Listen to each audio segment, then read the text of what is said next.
I was looking at a Sci-Fi buzz a few weeks back in which one of my commentaries did not appear. And people on the internet who had called in, I guess, to the Dominion online, the Sci-Fi Channel online thing, they said, somebody said, who made Harlan Ellison the conscience of science fiction? Who appointed him? And Mike Jurek tried to be polite about it. But I got the answer for you. You did, Pinhead. You know, if you stood up and you did your job, I wouldn't have to be sitting here. I'm no different than you. You're filled with opinions, and so am I. It just happens that I got to the money first, that's all. I'm sitting here because they asked me to sit here.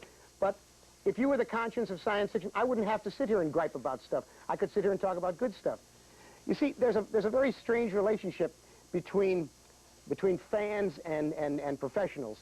And on the one hand, you'll do something good, like sending money to the Joe Clayton Fund. Now, for those of you who don't know what I'm talking about, Joe Clayton, the science fiction writer, is in a hospital in Portland, Oregon, and she's got multiple myeloma, which is a terrible, terrible cancer. Punches holes in the bones. And I made an appeal for money. There's a little thing for the Joe Clayton Fund. I just got a fax the other day that told me that over $3,000 has been collected so far. It's probably more than that by the time you see this.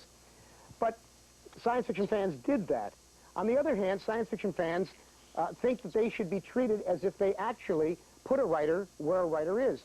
I did an online at the science fiction convention for Dominion, and after it was all over, somebody who I'd called a pinhead because he'd asked me a stupid question and, you know, was more affectionate than anything else, complained that I had called him a pinhead. He said, gee, I wish you could have been nicer, and nicer ain't my job. Nicer is the kind of job for people who give a damn, and I certainly don't. I like my audience. I like them when they keep their place. I don't like it when, as one of the people on here said, he ought to be nice to the people who put him where he is. Let me explain something to you. Readers do not put a writer where he or she is. The writer does that. When you buy a book, that's what you're entitled to, the book. If you get in a signing line and a writer gives you a signature, or if there's an award ceremony, or if there's a convention, and they're kind to you, that's all largesse. It's lagniappe, as we say in New Orleans. That's what you're entitled to, is the book. And so do not think that readers put a writer where the writer winds up being.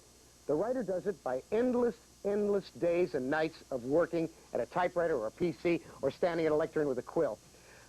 That's why we have this wonderful love-hate relationship, you and I, and I'm here almost every week to keep you aware of what your place is in the universe.